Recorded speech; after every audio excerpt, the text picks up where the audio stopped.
This is Mac OS Ken. Apple Car goes up on blocks. Something unannounced this way comes. And Apple Vision Pro sees booming rentals in China. It is Wednesday, the 28th of February, 2024. I'm Ken Ray, and this is news from Mac OS Ken. Brought to you by yours truly and supported by people like you, patrons through Patreon. Find out more and add your support at patreon.com/MacOSCan. Apple Car seems to have hit its final wall. Bloomberg ran a piece Tuesday saying that Project Titan has been felled. According to the report, people with knowledge of the matter say Apple is abandoning plans to build an electric vehicle of its own. Apple made the disclosure internally Tuesday, according to the report, surprising the nearly 2,000 employees working on the project. The decision was shared by Chief Operating Officer Jeff Williams and Kevin Lynch, a vice president in charge of the effort, according to the People. As for what happens to the workers, the report says folks working on the brains for the car will be shifted to the Artificial Intelligence Division under Executive John Giannandrea. They'll drive ahead on generative AI products, according to the piece. As for the parts people, the ones working on Apple Car's physical bits, they may apply for other jobs in the company. There will be layoffs, according to Bloomberg, but it's unclear how many. While the world will apparently see no Apple logos on car hoods, killing the Titan may land Apple on more dashboards. By not competing with automakers, Bloomberg speculates that Apple could give a boost to its more deeply integrated version of CarPlay, helping spread it to more models. Regarding Apple throwing more talent at AI, analysts at Bloomberg Intelligence see that as a plus. Apple's decision to abandon electric cars and shift resources toward generative AI is a good strategic move, according to that end of Bloomberg, given the long-term profitability potential of AI revenue streams versus cars. Investors seem to agree. Apple shares ended the day up $1.47 after news of the car project's demise. While it would be impossible to say that that closing price was tied entirely to the Titanic news, shareholders did not react negatively. Seeing big positives, as he's wont to do where Apple is concerned, is Wedbush analyst Daniel Ives. Apple Insider had the analyst issuing a note on the car news late in the day Tuesday. The report had the note indicating that Apple disbanding Project Titan and focusing that team on AI initiatives is the right move. It would mean accelerating the development of Apple's AI initiatives as they become more important throughout 2024. Meanwhile, a piece from the Wall Street Journal had an analyst from another firm that holds Apple shares saying, Apple canceling this project is a sigh of relief for us. Apple declined to comment for the Bloomberg report. The Big Bang Beta Parade rolls on. Apple released a few OS betas to developers on Tuesday, according to pieces from Mac Rumors. Among them were release candidates for iOS and iPadOS 17.4, a fifth beta for macOS Sonoma 14.4, and a fourth beta for visionOS 1.1. While it seems likely that the visionOS update will see public release along with the rest, this is the first one of those we've seen, so we can't actually say for sure. We can say with some certainty, though, that the rest of Apple's OS updates will hit next week. The iOS update pretty much has to be out by next Wednesday, the 6th of March. That's because a lot of its changes are tied to the implementation of the EU's Digital Markets Act, which goes into effect for gatekeepers like Apple on that date. Apple's various operating systems are so intertwined, the idea that Apple would only release the iOS update is practically unthinkable, but the visionOS release is a wild card. Or a mild card. Take your pick. If you're zooming into meetings and calls on an older version of iOS, you'll want to give up one or the other pretty soon. 9to5Mac says the communications app Zoom is ending support for versions 11 and 12 of iOS sometime next month. In notes for a release that apparently hit or is hitting this week, Zoom said this is the last planned release to support iOS versions 11 and 12. With next month's planned release, iOS users will need to upgrade to iOS 13 or higher to continue to receive additional Zoom app updates. Inconvenient perhaps, though not terribly surprising.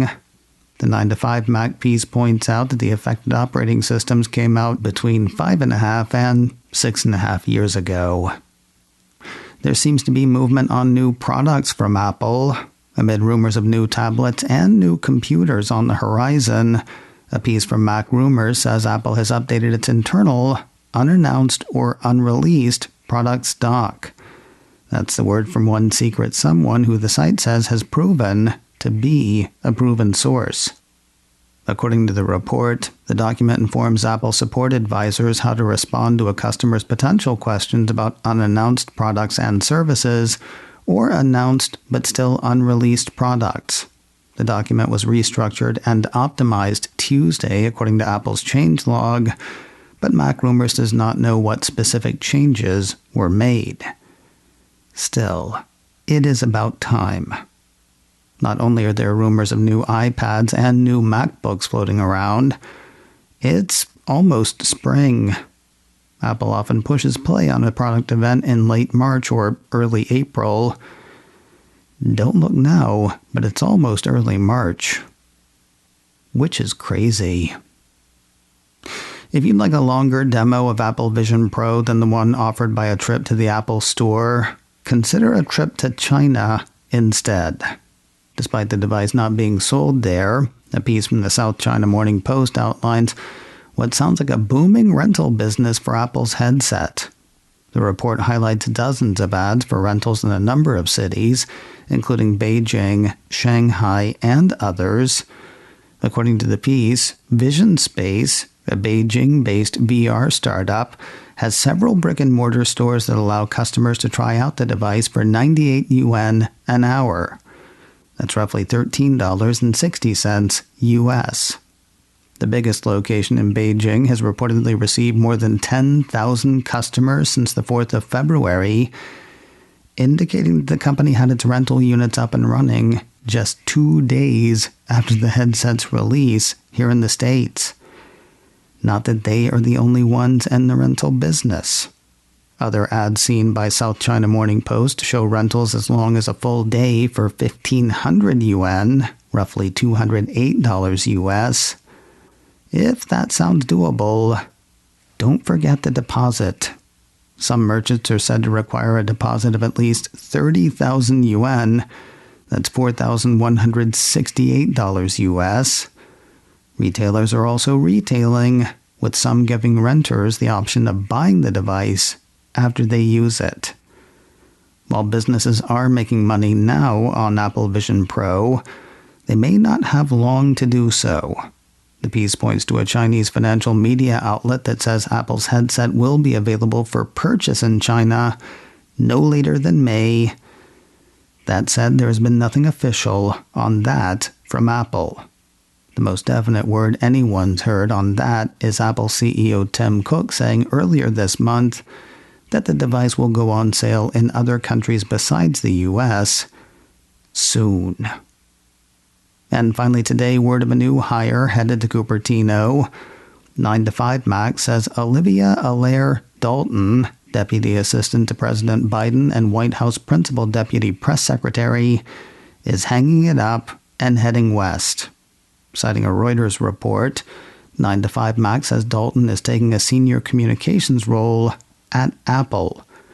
While Dalton has only served in her current position since August of 2022, she has worked with Biden for nearly 20 years. Sources say she is expected to leave the White House in mid-March. No word on when her Apple gig is expected to start. Before we go, I don't know if you've noticed this, but there has not been an ad on this show in about a month and a half. The last one before that was about a month before that. While I have heard talk of a couple of sponsors circling around, there are currently no ads on the schedule. My Patreon dings supporters at the first of each month, so if you've been considering it, or if you haven't been considering it but would like to support this show, today would be an excellent day to kick in. Now here's me to tell you more.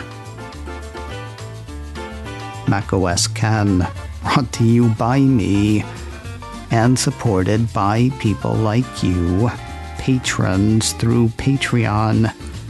Find out more and add your support at patreon.com/macOSKen. Advertising handled by Backbeat Media, online at backbeatmedia.com. You can reach me a couple of ways. info@macosken.com or call 716-780-4080. Until next time, that is news from macOS Ken.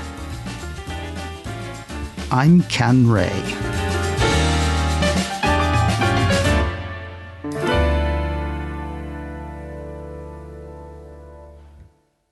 Ciao.